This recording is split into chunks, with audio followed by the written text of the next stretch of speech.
नमस्कार दोस्तों, आप क्राइम तक देख रहे हैं। आज आपको बताते हैं किस तरह से लॉरेंस का नेटवर्क बढ़ चुका है, डी कंपनी इसमें इन्वॉल्व हो गई है और किस तरह से डी कंपनी और लॉरेंस एक दूसरे को मदद कर रहे हैं। इस तरह के तमाम आरोप लग रहे हैं। हालांकि जो एनआईए की चार्जशीट है सुप्रीतम भाई, वो ये कहती है कि जिस तरह से दाऊद इमर्ज हुआ था शुरुआत से, पहले छोटा गैंग फिर बड़ा गैंग, वैसे ही लॉरेंस का भी नेटवर्क बढ़ रहा है। और इस बीच एक वीडियो भी सामने आई है जिसमें हमारे जो डिप्टी एडिटर हैं अरविंद ओझा, उन्होंने बात की है गोल्डी बरार से, जिसमें उसने कहा है कि सिद्धू को भी मैंने मारा और ये कहा कि सलमान खान को नहीं छोड़ेंगे।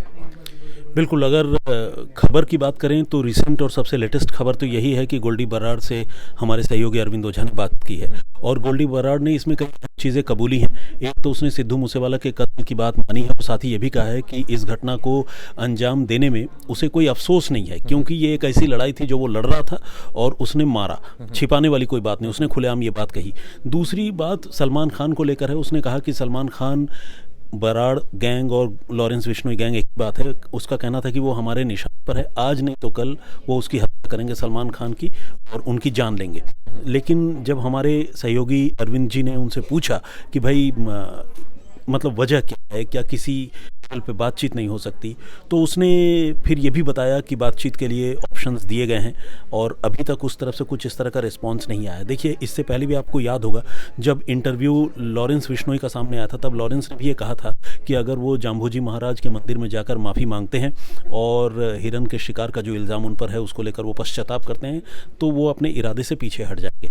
लेकिन मुझे लगता है कि ये लॉरेंस का ही एजेंडा है जिसे गोल्डी बराड़ और बाकी लोग भी आगे बढ़ा रहे हैं। अंदर खाते अभी क्या बातचीत चल रही है सलमान खान और उनके ऑफिस से, ये तो गोल्डी बराड़ ही बेहतर बता सकता है या फिर लॉरेंस बिश्नोई बेहतर बता सकते हैं। एक और जो अहम बात है वो ये कि ये बार बार इल्ज़ाम लगता रहा है कि आतंकवादियों के साथ इनकी मिलीभगत है, बल्कि एनआईए की चार्जशीट में तो लॉरेंस बिश्नोई को आतंकवादी करार भी दे दिया गया है। तो और साथ ही मोस्ट वांटेड की लिस्ट में गोल्डी बराड़ भी है।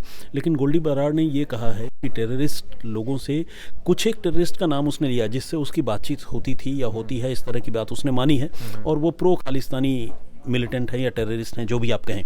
लेकिन दाऊद इब्राहिम और आईएसआई के सवाल पर गोल्डी बराड़ ने यह कहा है कि उसकी इन लोगों से बिल्कुल कोई बातचीत नहीं होती है और कल को अगर इन्हें कोई मारता है तो उन मारने वालों में इसका नाम होगा, न कि ये उसके पाले में खड़े होंगे। तो ये एक अहम बात कही है।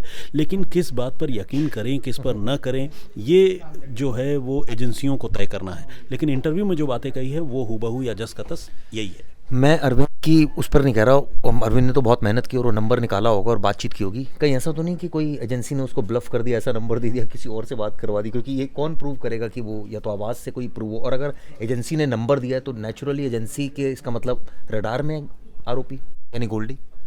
देखिए, इसमें कोई दो राय नहीं है कि एजेंसीज़ के रडार में है और एजेंसीज़ को उसके बारे में पता भी है। मैं ऐसा तो नहीं कह सकता कि हमारी एजेंसीज़ क्लूलेस है, लेकिन किसी भी आरोपी को जो दूसरे देश में छुपा हुआ है उसे लेकर आना कोई बहुत आसान काम नहीं होता। आपको पता है कि जो प्रत्यर्पण संधि होती है, जिसे तो ऑफिशियली आकर पुलिस ने ये भी तो क्लेम नहीं किया ना कि वो इस देश में रह रहा है।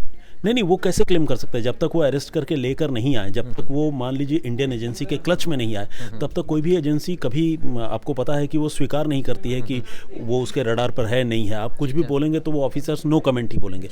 वो तभी कमेंट करेंगे जब वो कहेंगे कि हाँ, हमने पकड़ लिया है और अब हम भारत लेकर आ रहे हैं। तो ये वक्त कब आएगा, ये एजेंसी बेहतर। कहने का मतलब है इतना अगर इजीली एक्सेसिबल है कि फ़ोन पर वो बात कर रहा है। ईजीली नहीं है तो चिराग, ईजीली नहीं है। अरविंद ओझा ने बड़ी मेहनत से जो है अरेंज किया है और तब जाकर बातचीत की है। मैं आपको एक बात बताना चाहता हूँ। देखिए, बहुत सारी चीज़ें ऐसी होती हैं ना जिसमें बीइंग अ क्राइम रिपोर्टर आप भी रहे हैं, अभी डेस्क पे काम कर रहे हैं, आप अभी भी एक्टिवली रिपोर्टिंग करते हैं चिराग, कई मौक़ों पर। रिपोर्टर को अपने सोर्स पर बहुत भरोसा होता है और भरोसा करना भी पड़ता है, क्योंकि कोई भी खबर जब आपके पास आती है तो कोई स्टैम्प पेपर पर लिखकर हलफनामा लेकर नहीं आता कि देखो मैं सही बोल रहा हूँ या झूठ बोल रहा हूँ। तो आपको भरोसा करना पड़ता है। तो अरविंद ओझा ने भी अपने सोर्स पर यकीन किया है। मैं की रिपोर्ट पर नहीं कह रहा, मैं कह रहा हूँ कि उनको हो सकता है किसी ने ब्लफ करके, ऐसा भी तो संभव है क्योंकि ये इतने दिमाग वाले लोग हैं, ये इतना ज़्यादा, मतलब ये भी हो सकता है कि उसने आके अपना एजेंडा बताया। मेरे कहने का मतलब है कि जब हमारे रिपोर्टर ने अगर वो निकाली है चीज़, तो एजेंसीज को भी सारी जानकारी, इसका मतलब एक एक है ना कि वो कहाँ रह रहा है, कहाँ से बात कर रहा है, वो इस नंबर पर अवेलेबल है नहीं है, या वो पकड़ा जा सकता है नहीं पकड़ा जा सकता है, या वो कितना बड़ा अपराधी है। देखिए, मैंने तो कहा चिराग कि एजेंसीज को जानकारी है।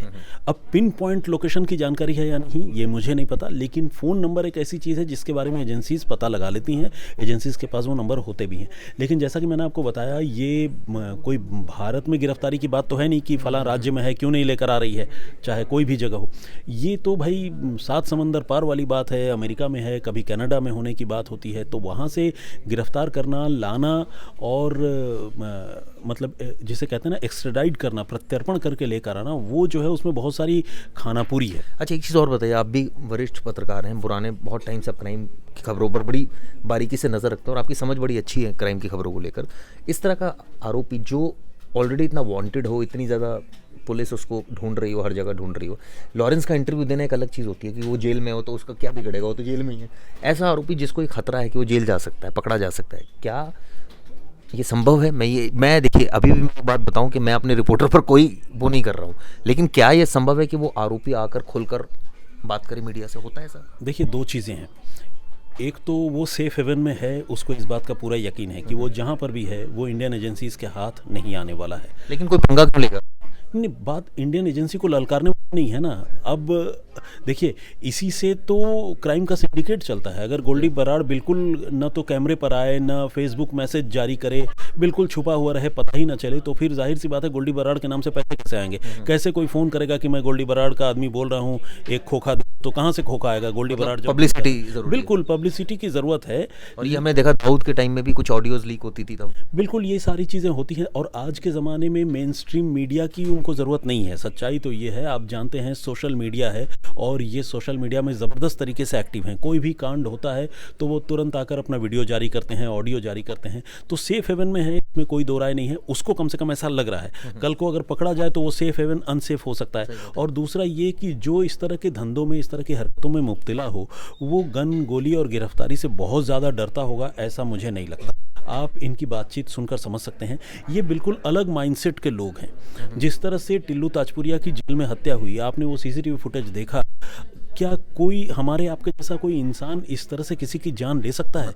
ये नफरत के किस अल्टीमेट लेवल पे हैं, मुझे लगता है कि आम जो इंसान है, मानव है, उसके बस का रोग नहीं है। तो इनका लेवल अलग है। देखिए, तो इसीलिए मुझे नहीं लगता कि ये बहुत डरे सहमे हुए हैं। ये कानून का डर, ये मौत का डर, ये गोलियों का डर, ये सब हमारे आपके जैसे लोगों के लिए है, इनके लिए शायद नहीं है। तभी ये इस तरह की हरकतें भी करते हैं और बातें भी करते हैं। लेकिन एक चीज़ आपने बिल्कुल बहुत अच्छी बात बोली कि डर तो इनको है नहीं, तभी ये सारी चीज़ें कर रहे हैं। लेकिन फिर भी हमने देखा इससे पहले कभी आकर उसने खुलकर सोशल मीडिया पर ज़रूर एक्टिव रहा, लेकिन खुलकर मेन स्ट्रीम मीडिया से इस तरह से बात नहीं करी। तो क्या ये अब वो अपना मैसेज कन्वे करना चाह रहा है, ये बताना चाह रहा है? कई बार ऐसा होता है ना, अपराधी भी आता है और वो बताता है अपने मन की बात कि भाई मेरे को आप गलत मत समझो, मैं तो ये इसीलिए कर रहा हूँ। बिल्कुल, ये तो है ही। देखिए, अपना एक्सप्लेनेशन तो देना ही है। उसकी भी एक वजह है, क्योंकि सिद्धू मूसेवाला के कत्ल के बाद एक आम नफ़रत की राय जो है, नफ़रत की सोच जो है गोल्डी बराड़ एंड कंपनी के खिलाफ जो है वो बही है या पैदा हुई है, इसमें कोई दो राय नहीं। क्योंकि सिद्धू मूसेवाला की फ़ैन फॉलोइंग बहुत है। अंदर खाते सिद्धू मूसेवाला के साथ गोल्डी बराड़ और उसके गैंग के बीच में किस तरह की अदावत थी, ये लोगों को इतना पता नहीं होता। और जाहिर सी बात है, ये कौन तय करेगा कि गोल्डी बराड़ अपनी जगह पर सही है या सिद्धू मूसेवाला अपनी जगह पर सही थे। लेकिन अब इनके लिए भी ये ज़रूरी है कि अगर इन्होंने मारा है तो देखिए, इनके लिए ये एक माइलस्टोन है। मतलब ये सुनने में बहुत बुरा लगेगा और दुखद भी लगेगा, लेकिन एक इतने बड़े आदमी की हत्या, इनका काम क्या है? इनका काम तो यही है, ठीक बात है, शूट आउट करवाना, वसूली करवाना, डराना धमकाना, दुश्मनों को ठोकना, गैंग बनाना। तो जिनका ये काम है, उनके लिए ये काम एक बड़ा माइलस्टोन है। तो जो माइलस्टोन उसने अचीव किया है, उस माइलस्टोन को लेकर ढिंढोरा पीटना भी उसका फ़र्ज़ है। वो पीटेगा, क्योंकि मार के दुबकने वाला मामला नहीं है। उसने कहा है कि मैं चोर नहीं हूँ कि मैं कुछ करूँगा और छिपा दूंगा, मैंने मारा है तो मैं बोल रहा हूँ मैं मारा हूँ। तो आप, इनकी मोडस ऑपरेंडी अलग है। तो इसीलिए पब्लिसिटी करना ये भी इनके लिए ज़रूरी है। साथ ही अपना जो पर्सपेक्टिव है, जिसे दृष्टिकोण कहते हैं, एक दूसरे सेंस में बोला जाए तो कहीं ना कहीं ये जो एजेंसीज है उसको एक तरह से कहा जाए चैलेंज है उनके लिए कि एक आरोपी आके खुलकर बोलता है और वो उनको पता ही नहीं है, अगर पता भी है तो कुछ कर नहीं पा रहे हैं। मैं चिराग इसको चैलेंज नहीं कहूँगा, बहुत सारी चीज़ें मीडिया पे डिस्कस नहीं की जा सकती, लेकिन इतना ज़रूर है कि एजेंसीज़ को गोल्डी बराड़ की खबर है और आज नहीं तो गोल्डी बराड़ गिरफ्तार भी होगा, इसमें भी कोई दो राय नहीं है।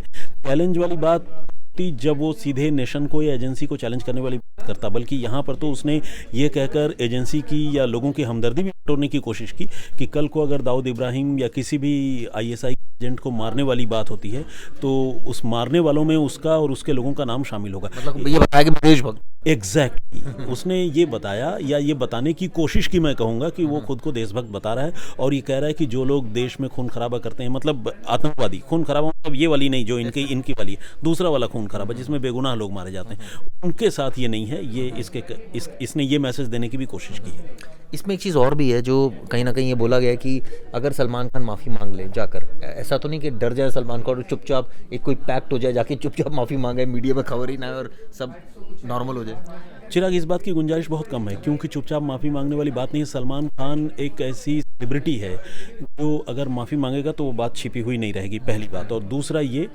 कि उसने तो मंदिर में जाकर माफ़ी मांगने की बात कही है, जो बीकानेर के पास मंदिर है इनका, बिश्नोई समाज का। मैं आज बात कर रहा था स्पेशल सेल के अधिकारी से, उन्होंने कहा कि ये हमारे लिए इतना बड़ा आरोपी नहीं है, लॉरेंस बिश्नोई की अगर बात करें, गोल्डी बराड़, ये हमारे लिए कोई इतने बड़े चैलेंज नहीं है, क्योंकि ये हमारे इनके दिल्ली में 3 मुकदमे, ये बेशक हो सकते हैं पंजाब में वांटेड हो, एनआई ने 80 से ज़्यादा मुकदमे बताए हैं, तो उनका ये कंसर्न था कि आप लोग मीडिया गिमिक करे जा रहे हैं इनके बारे में, असल में ये इतने बड़े हैं भी नहीं। इस बात में तो मैं बिल्कुल स्पेशल सेल के साथ नाइत्तेफाकी में हूँ, मैं बिल्कुल स्पेशल सेल की बात से सहमत नहीं हूँ। अगर इतना ही ये लेस इंपॉर्टेंट आरोपी है तो क्यों लॉरेंस बिश्नोई को आपने रिमांड पर लेकर सिद्धू मूसेवाला के मामले में ताबड़तोड़ लगातार दिनों महीनों तक आप पूछताछ करते रहे, जबकि पंजाब पुलिस जिसका वो मुलजिम है वो उसको रिमांड पर लेकर पूछताछ करने के लिए आपके रहमो करम और बाट जो होने का इंतजार करती रही।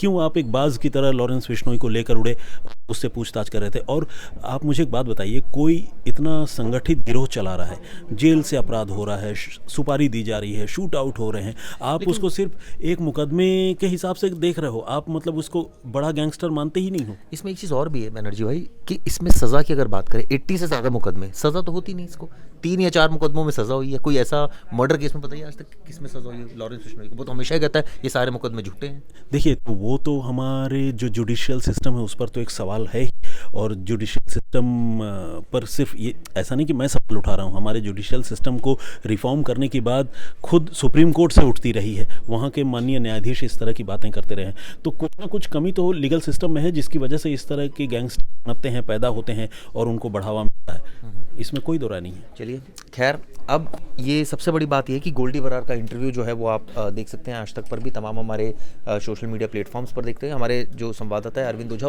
उन्होंने ये इंटरव्यू किया है और नेचुरली काफ़ी मेहनत करके ये इंटरव्यू जो है उन्होंने अरेंज किया, लेकिन सवाल अभी भी बहुत सारे बने हुए हैं जिसको लेकर ऑब्वियसली आने वाले वक्त में गोल्डी बराड़ क्या वाकई रडार पर आएगा, पुलिस के नहीं आएगा, क्या पुलिस उसको अरेस्ट कर पाएगी नहीं कर पाएगी, और किस तरह की आगे पुलिस की प्लानिंग होगी, देखने वाली बात होगी। फिलहाल के लिए शुक्रिया।